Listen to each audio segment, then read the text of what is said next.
It's bedtime at the Mathesons. Come on in, we're upstairs. So we put the kids down. Vanessa and I have enjoyed the evening a little bit, alone time, and then we come back up, ready for bed ourselves, and we want to give the kids a kiss goodnight. This is what we find. Layla's room. Lucas's room. They're both gone, missing. You might wonder where they are. Well, I'll show you. When we come into bed ourselves, this is what we find. Don't they look cozy in Mom and Dad's bed? It's called co-sleeping. Most families encounter this at some point, and for some it's okay for a while. But for us, it's starting to affect the quality of our sleep. No, feet up. And let's face it, a king-size bed isn't really designed for a family of 4. Where do you like to sleep, Lay? Your bed. How come you don't like to sleep here? Because I'm scared that no one's going to be with me. How are you going to stay in your own bed tonight? Put gates around my bed. You think we should put gates around your bed? No gates, Lucas, but we have tried everything else. We've even come up with this. This is not a pillowcase. This is one of my t-shirts that I've worn a little bit, so it smells like me. This is one of the ways that we tried to get him to stay in his bed and sleep there. And it worked for a little while, but not anymore. We just don't know what to do anymore. We want them to have a good night's sleep too, so we hope to change this so we can all get a good night's sleep. How common is this? Incredibly common. So many families struggle with this, and I think it's kind of one of those really well-kept secrets that nobody talks about. Meet Jennifer Waldberger. She's a family sleep therapist from a place called Sleepy Planet. That sounds like a great place.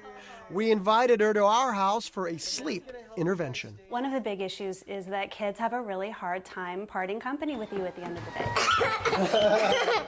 They love hanging out with you. Mom and Dad are the 2 coolest people on the planet for them. Jennifer says a good night's sleep is essential. There's a ton of research now that strongly correlates poor sleep in infancy and early childhood with all kinds of things down the road. Learning disorders, behavioral problems, obesity. So kids really need to have that sleep in their bodies to have enough energy to make it through the day, to think smart thoughts, and to grow properly. How did you guys get so heavy? Oh my golly gracious.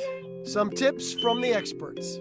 Have a goldfish or small pet in the room to keep them company so they don't feel alone. Have a mommy or daddy teddy bear to snuggle with. Spend time with them before bed reading. Even make a coloring book about sleep time. Layla sleeps in her bed. Give them some special gifts from the sleep fairy. You know, like the tooth fairy.